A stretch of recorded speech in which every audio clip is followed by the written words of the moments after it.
Muy buenas tardes con todos. El día de hoy vamos a abordar la terminología del sistema circulatorio y linfático. En estos sistemas vamos a abordar específicamente el sistema hemático, el sistema linfático y el sistema retículo endotelial. El sistema hemático está compuesto por los eritrocitos, los leucocitos, con sus granulaciones como son los neutrófilos, eosinófilos y basófilos, y las plaquetas.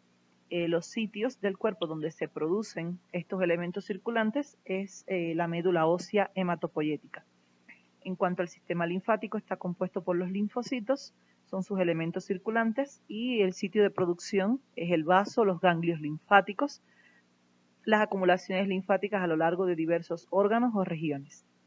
Y por último, el sistema retículo endotelial, cuyo elemento circulante son los monocitos, y estos se van a producir, son elementos presentes en el hígado, en el vaso, en la médula ósea, en los ganglios linfáticos y en otros órganos.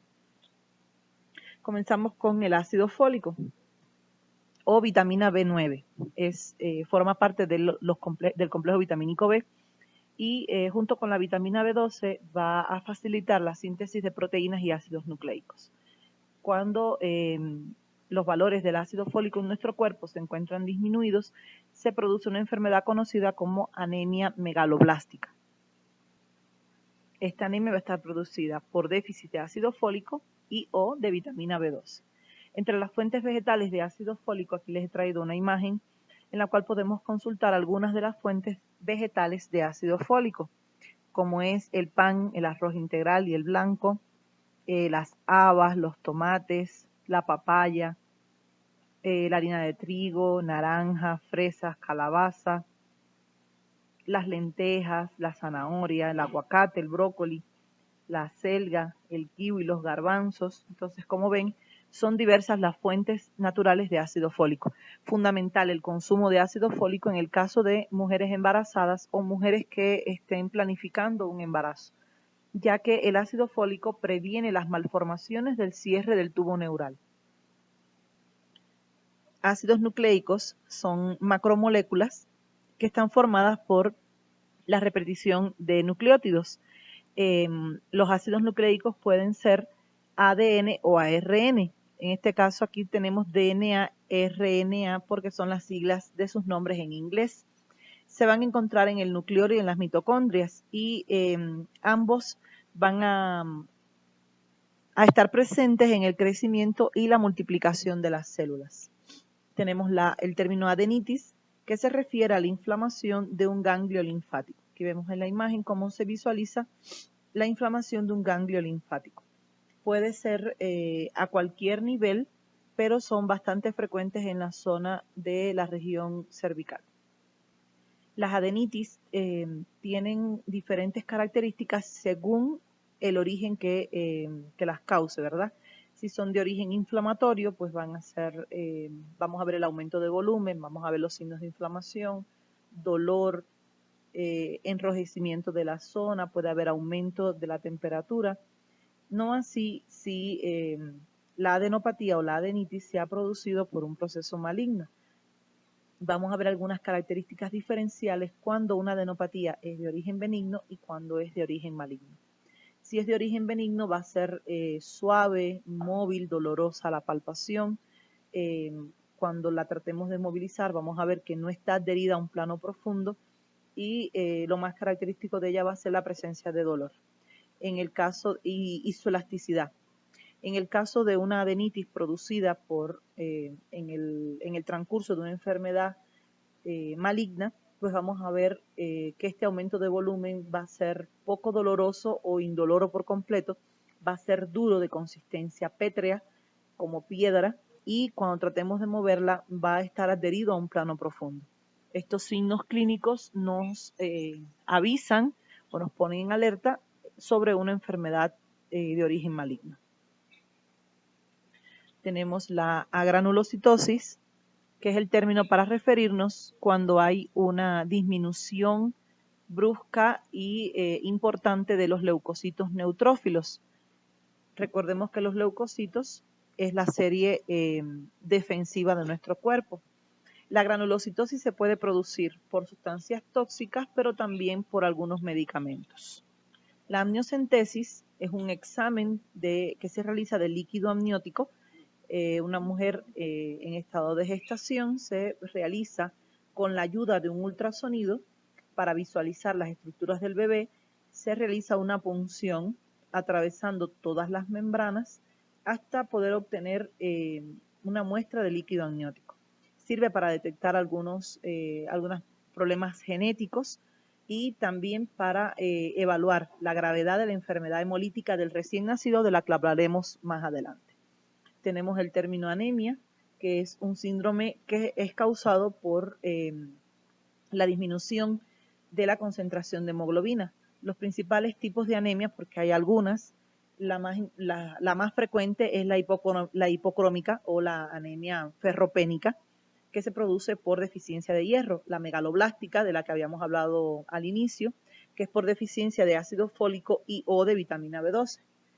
Tenemos la anemia plástica, que es por depresión de los elementos normales de la médula ósea, y la anemia hemolítica, que es por una destrucción precoz de los eritrocitos, los glóbulos rojos, antes de que culminen su periodo de vida normal. Y una que es menos frecuente es la que es ocasionada por hemorragias que pueden ser agudas o crónicas. Entre los síntomas que tenemos de la anemia podemos hablar de cansancio, palidez de piel y mucosas. Se busca mucho la presencia de esta palidez a nivel de la mucosa del ojo, fatiga muscular. Cuando hay anemia también podemos ver que el paciente muchas veces refiere estreñimiento, palpitaciones y taquicardias, dolores de cabeza y mareos, y puede haber alguna alteración con el hábito del sueño. Tenemos el término antígeno. El antígeno es una sustancia que cuando penetra en el cuerpo, lo que va a estimular es la formación de un anticuerpo específico para este antígeno. Entonces, la unión antígeno-anticuerpo es un mecanismo de inmunidad de nuestro cuerpo. El vaso es un órgano que tiene la propiedad de formar monocitos y linfocitos y eliminar las células hemáticas, sobre todo los glóbulos rojos cuando ya son viejos o cuando su morfología no es normal. También tiene la propiedad de protegernos contra las infecciones mediante la fagocitosis de las bacterias y también va a actuar en la formación de anticuerpos. Tenemos la bilirrubina, que es un pigmento que se deriva de la mayor parte de la hemoglobina de los hematíes cuando son destruidos en las células del sistema retículo endotelial del vaso, del hígado, de los ganglios linfáticos y de la médula ósea. Hay dos tipos de bilirrubina, tenemos la bilirrubina indirecta y la bilirrubina directa. La bilirrubina indirecta se transforma en bilirrubina directa en el hígado mediante la acción de la enzima glucuroniltransferasa. Tenemos el calcio, que es un elemento que va a participar en los procesos de coagulación de la sangre. Se presenta en casi todos los tejidos organizados y es el mineral que más abunda en nuestro cuerpo. Algunas de las fuentes de obtención de calcio las podemos ver en esta imagen, como son algunos vegetales, granos, los huevos, el pescado, en algunos productos lácteos, aunque no es recomendado el consumo de leche de vaca para tratar de elevar los niveles de calcio en el cuerpo, ya que la leche de vaca tiene la característica de acidificar la sangre. Cuando la sangre se acidifica, pues el mecanismo de regulación del pH es extraer los depósitos de calcio del hueso para tratar de volver a la normalidad el pH de la sangre. De esta forma, el consumo de leche de vaca pues va a producir descalcificación en nuestro cuerpo. En el Ecuador hay un grano con un alto contenido de calcio, que es el chocho, que se debe incluir en la dieta de personas que necesiten aumentar el contenido de calcio en el cuerpo. La coagulación es un proceso hemostático que ocurre mediante la activación de los factores de la coagulación, y también van a intervenir el mecanismo vascular y las funciones plaquetarias. El proceso de coagulación lo podemos analizar a punta de partida de esta imagen. Se produce una lesión o un daño Bien, como estábamos explicando, se produce un daño o lesión a cualquier nivel y el primer efecto que va a ocurrir en el vaso sanguíneo es la contracción de este. Luego se va a formar el tapón plaquetario y por último se va a formar un coágulo de fibrina. Lógicamente, el proceso de coagulación va seguido de un proceso de reparación del tejido dañado. La función de la coagulación es evitar la pérdida de sangre y garantizar la reparación de los tejidos.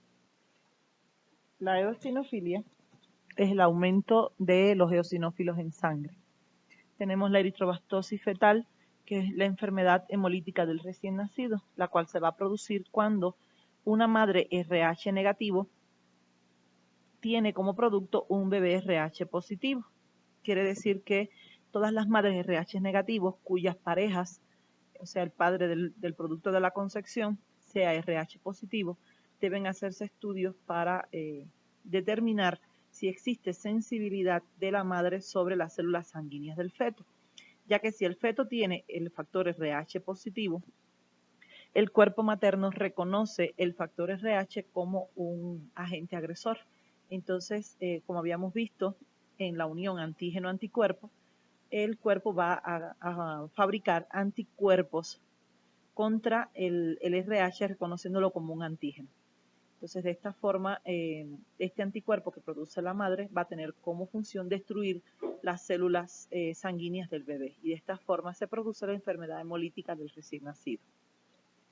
Esplenectomía es el término que se refiere a la extirpación quirúrgica del vaso. Tenemos los factores de la coagulación, que son 13 proteínas que están presentes en el plasma y que van a favorecer el proceso de coagulación. Los números para designar estos factores se ven en números romanos. Como ven, tenemos 14 números, pero son realmente 13 proteínas y el calcio como factor número 4 de la coagulación. Tenemos el término ganglio linfático, que es el órgano que se intercala en el trayecto de los vasos linfáticos y va a funcionar como un filtro, ¿verdad? Aparte de formar parte del sistema inmunitario, pues se les puede llamar que son los recogedores de basura de todo nuestro cuerpo. Van a estar distribuidos a todos los niveles de nuestros sistemas. El grupo sanguíneo es una clasificación que se hace de los tipos de sangre con la presencia de antígenos, principalmente los del sistema ABO y el sistema RH, en los eritrocitos y los anticuerpos contra los mismos en el suero. Entonces, según el tipo de sangre que nosotros presentemos, así va a ser el grupo sanguíneo el que podemos donar sangre y del que podemos recibir. En esta tablita que les traje acá, viene resumido el tipo de sangre, para cada tipo de sangre, a quién le puede donar y de quién puede recibir. El hematocrito es el volumen de eritrocitos que se obtiene después de que se ha centrifugado la sangre. Se coloca en un tubo graduado, se centrifuga y el valor promedio del hematocrito debe ser entre 40 y 45%. La hemofilia es una enfermedad que se caracteriza por extravasaciones de sangre de forma desproporcionada o desmedida respecto a la causa que la origina. Es aquel paciente que se da el más mínimo golpe y enseguida le vamos a ver una hemorragia grande para el pequeño traumatismo que sufrió el tejido. Es una enfermedad hereditaria donde se va a ver afectado el mecanismo de coagulación y la hemofilia clásica es aquella que se produce por déficit del factor número 8 de la coagulación. Tenemos el término hemoglobina, que es la sustancia que se encarga de transportar el oxígeno que está presente en los eritrocitos, que vamos a ver en la imagen, un glóbulo rojo, las moléculas de hemoglobina, cómo se van a fusionar. El oxígeno se fusiona con las moléculas de hemoglobina para posteriormente ser liberado a las células y a los tejidos hacia los que va transportado. Tenemos el término hemorragia, que se traduce como la pérdida de sangre. La hemorragia puede ser de origen arterial. Cuando es una arteria vamos a ver que la sangre va a brotar a forma de borbotones y va a ser una sangre roja rutilante. Si la hemorragia es venosa, entonces el sangrado va a ser en forma de manto y la sangre va a ser más oscura. Y en el caso de la hemorragia capilar vamos a ver que es una hemorragia de menor cuantía que en el caso de la hemorragia arterial y la hemorragia venosa. La hemólisis es el término que se utiliza para referirnos a la destrucción de los glóbulos rojos dentro de un organismo. La hipocromía, ya habíamos hablado de hemorragia. La hipocromía es la disminución del contenido de hemoglobina en los eritrocitos. Vamos a ver en esta imagen cómo hay eritrocitos que son rojos completamente y vamos a ver otros cuyo pigmento está muy claro. Entonces así vamos a ver en el microscopio la sangre con hipocromía. Esto es característico de algunos casos de anemia. La hipocromía la vamos a ver con mayor frecuencia en la anemia por déficit de hierro. La leucemia es una enfermedad maligna que se caracteriza por una proliferación de distintas variedades de leucocitos que primero van a pasar a la circulación periférica, pero luego van a afectar a todo el organismo. Existe una clasificación especial para las leucemias, pues no hay un solo tipo de ellas, algunas son más agresivas que otras, algunas tienen cura, pero lamentablemente el porcentaje de pacientes con leucemia que fallece es bastante alto. La leucopenia es la reducción del número de leucocitos por debajo de 5.000 por milímetros cúbicos. El linfoma es un tumor maligno que empieza en las células del sistema inmunitario. Hay dos tipos de linfoma, está el linfoma Hodgkin y el linfoma no Hodgkin. De ellos el más frecuente es la enfermedad de Hodgkin. Pueden afectar a ambos, pueden afectar tanto a niños como a adultos y el pronóstico del paciente con estas patologías va a depender tanto del tipo de linfoma, si es Hodgkin o no Hodgkin, y va a depender también del tiempo en el que se diagnostica la enfermedad. Cuanto antes se diagnostique la enfermedad, pues va a haber un mejor pronóstico para ese paciente. En la enfermedad de Hodgkin, que es la más frecuente, vamos a ver un aumento de tamaño de uno o de varios ganglios. Casi siempre se van a localizar en la zona lateral del cuello. Puede también localizarse a nivel de las axilas y de las ingles, aunque estas dos localizaciones son menos frecuentes. Generalmente es asintomática, pero hay veces que los pacientes refieren fiebre, pérdida de peso, picazón, pero generalmente no presentan ningún síntoma, sino que lo que llama la atención es la aparición de algunos ganglios linfáticos o adenitis en la región del cuello, que van a tener las características que habíamos hablado anteriormente. Va a ser pétreas, indoloras, no movibles, adheridas a planos profundos, y entonces nos hace sospechar sobre el curso de una enfermedad maligna. Hacerles una aclaración: cuando aparecen este tipo de adenopatías en la región supraclavicular, casi siempre son de origen maligno. Entonces es una ubicación aquí en la fosa supraclavicular. Cuando aparezcan las adenopatías, son casi siempre de origen maligno. El lupus eritematoso sistémico es una enfermedad autoinmune que es de carácter crónico. Va a tener distintos tipos de expresión de la enfermedad.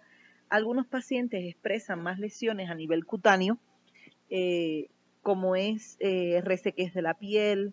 Van a presentar también, pueden presentar también fibromialgia, artralgias, pero estos pacientes, aunque la enfermedad es más visible en la parte exterior, pues no van a tener tanta repercusión en la parte interior, como son las manifestaciones cardíacas y las lesiones a nivel de los riñones. Hay otra forma de expresar la enfermedad en la que los pacientes van a manifestar muy pocas lesiones a nivel cutáneo, no hay tanta fibromialgia, sin embargo, las manifestaciones cardíacas y la lesión renal van a ser más llamativas en estos pacientes.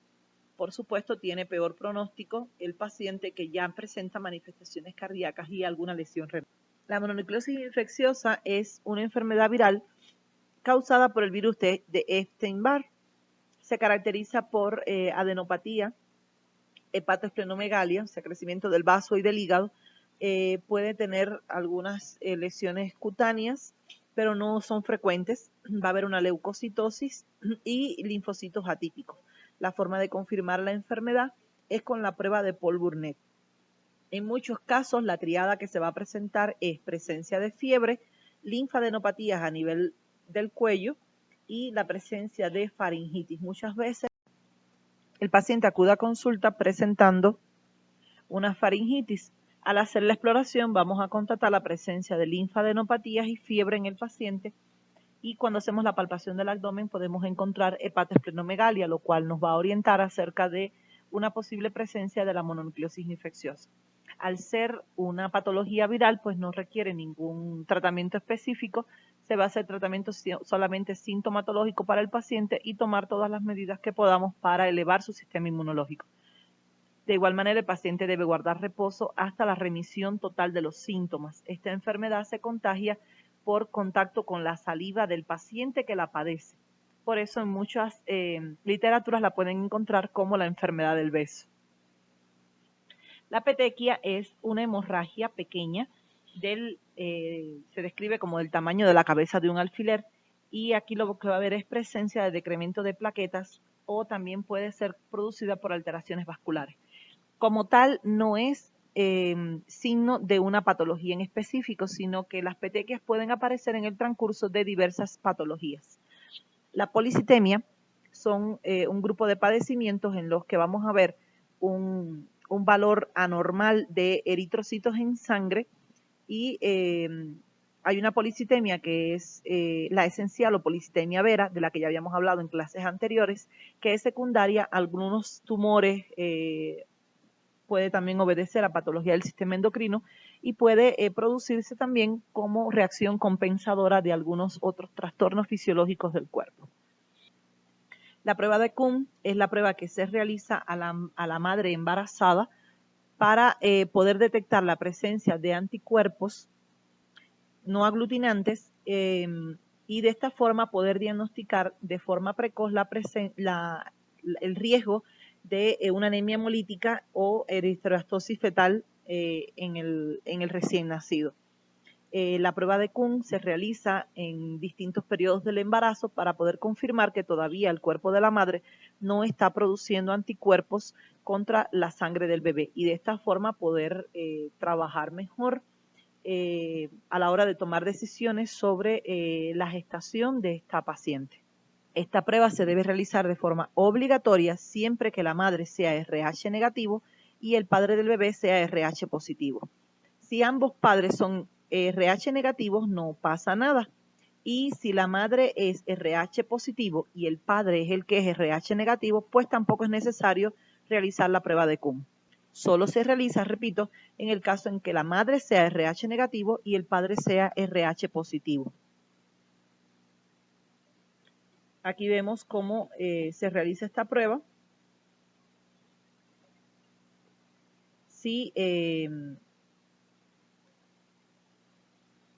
hay una unión del suero de Kuhn a un antígeno IgG o un antígeno C3D, pues estamos hablando de una reacción positiva de la prueba de Kuhn. Si la prueba de Kuhn da positiva, eso quiere decir que la madre ya está fabricando anticuerpos contra el factor RH del bebé y puede producirse una anemia hemolítica o una eritrobastrosis fetal.